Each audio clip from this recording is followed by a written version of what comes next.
आपको पता है हिंदुस्तान में क्या चल रहा है, मैं आपको बताता हूँ हिंदुस्तान में क्या चल रहा है। लेकिन पहले आप इस वीडियो को ज्यादा से ज्यादा शेयर करेंगे, देखेंगे, पूरा कंप्लीट देखेंगे, तब आपको समझ में आएगा कि हिंदुस्तान में क्या चल रहा है। हिंदुस्तान में जिस तरीके से पहले कांग्रेस की सत्ता थी, कांग्रेस ने मुसलमानों को समझ में आ गया था कांग्रेस को कि अगर कहीं हिंदुस्तान में कुछ भी करना है तो सबसे पहले मुसलमानों को शांत कर दो। तो कांग्रेस ने क्या किया, मुसलमान जो कर रहा है, मुसलमान गाय काट रहा है, काटने दो। मुसलमान जो है जिस तरीके से जिंदगी गुजार रहा है उसको गुजारने दो, उसको डिस्टर्ब मत करो। मतलब मुसलमानों को एजुकेट मत होने दो। उनका कहना था मुसलमानों को क्या बोलते हैं, सरकारी नौकरियों में हिस्सेदारी मत दो, मुसलमानों को बस अपनी जिंदगी पे जीने के लिए छोड़ दो। तो उस तरीके से किया कांग्रेस ने और मुसलमान क्या बोलते हैं अपने आप में मगन हो गया। और कांग्रेस बेहतरीन तरीके से देश में भ्रष्टाचार करते रही, इसके लोगों को लूटते रही, देश में क्या बोलते हैं हर तरीके का माहौल बनाते रही, बीच बीच में हिंदू मुसलमान का माहौल करते रही, हिंदू मुस्लिम के दंगे भी करवाते रही, ताकि मुसलमानों को यह बता सके कि देखो हम जब तक सत्ता में है तभी तक तुम सुरक्षित हो, वरना हम अगर जिस दिन सत्ता से हटेंगे ये हिंदूवादी संगठन और हिंदूवादी पार्टियां जो है वो तुमको पूरी तरीके। कांग्रेस का प्रोपगंडा था। अब कांग्रेस का प्रोपगंडा खत्म हुआ, अब आई है बीजेपी सत्ता में। बीजेपी का सत्ता में आने के बाद सबसे पहला क्या था, सबसे पहले हिंदू और मुसलमानों को लड़वा दो। क्योंकि देश में अगर कोई भी ऐसी एक्टिविटी करेंगे जिससे देश खतरे में जाएगा, देश को नुकसान होगा, तो सबसे पहले कोई खड़ा होगा लड़ने के लिए, तो वो देश का मुसलमान खड़ा होगा लड़ने के लिए। कोई भी सबसे पहले गलत चीजों के लिए आवाज उठाएगा तो वो मुसलमान आवाज उठाएगा। तो सबसे पहले क्या किया इन्होंने, हिंदुओं को मुसलमानों से लड़वाने की पूरी प्लानिंग तैयार करी।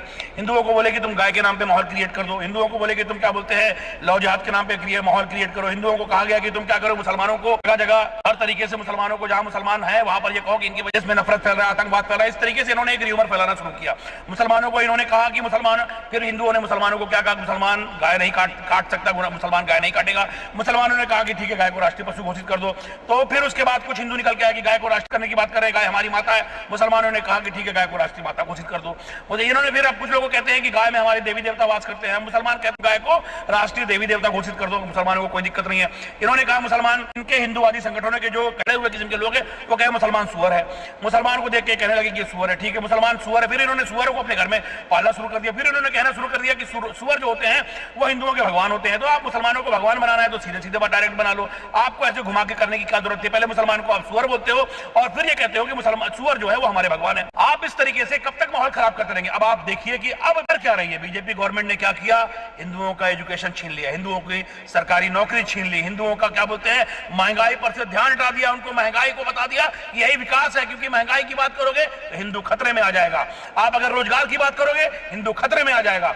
आप एक बात बताइए, अभी सबसे पहले एक माहौल क्रिएट किया गया, अब उस माहौल का बीजेपी फायदा उठा रहा है। किया डीजल है, पेट्रोल है, इसमें एथेनॉल मिला दिया गया, पानी खत्म कर दिया जा रहा है। आप समझ एथेनॉल बनने में कितना पानी खर्च होता है इसको बताने की जरूरत नहीं है, आप हर जगह जाके सर्च कर सकते हैं। बाद इन्होंने क्या किया, गाड़ियों के लिए कंपलसरी कर दिया पेट्रोल पंप एथेनॉल वाला ही पेट्रोल डीजल मिल रहा है। यानी कि कितने % मुसलमानों की गाड़ियां हैं और कितने पर गाड़ियां हैं, उससे नुकसान किसको हो रहा है आप ये समझ हो रहा है, हिंदू को सिर्फ नुकसान हो रहा है। लेकिन हिंदुओं को तो इन्होंने पहले ही मुसलमानों से अलग कर दिया है, पहले हिंदू नफरत पैदा कर दी है।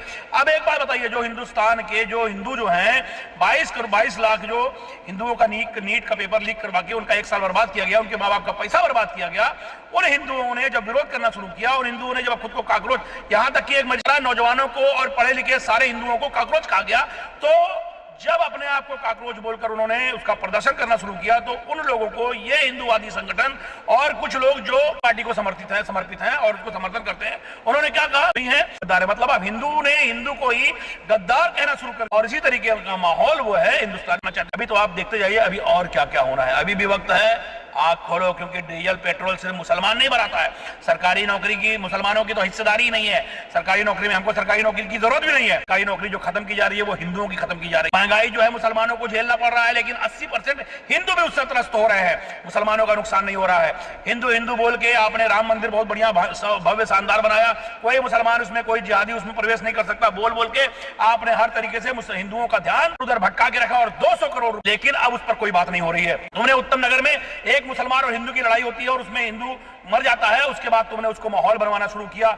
जहां जहां मुसलमान और हिंदू की लड़ाई हो रही है और वहां हिंदू की हत्या हो जा रही है, हिंदू को नुकसान हो रहा है, आपने वहां हिंदू मुस्लिम का माहौल बनाना शुरू कर दिया। मणिपुर में हिंदू औरतों को नंगा घुमाया गया, उस पर कोई आवाज नहीं उठाई गई। अमेरिका ने 3 हिंदुओं को मार दिया, लेकिन उस पर कोई बात नहीं की जा रही है। मतलब आप समझिए किस तरीके से माहौल बनाने का प्रयास की और उसके समर्थक कर रहे हैं और वो उसमें लगातार कामयाब हो रहे हैं। देश को नुकसान, देश में जो नुकसान हो रहा है मुसलमानों का नुकसान नहीं है, मुसलमान 20% है तो 20% मुसलमानों का नुकसान होगा, लेकिन 80% अगर हिंदू है तो हिंदुओं का ही नुकसान होगा। अब आपको तय करना है मुसलमानों का है हिंदुओं का है। अगर देश मुसलमानों का है तब आपको लगता है कि देश मुसलमानों का है तो देश को बर्बाद हो, आपको लगता है कि देश 80% हिंदुओं का है तो इस 80% भागीदारी निभानी हिंदुओं को ही निभानी पड़ेगी।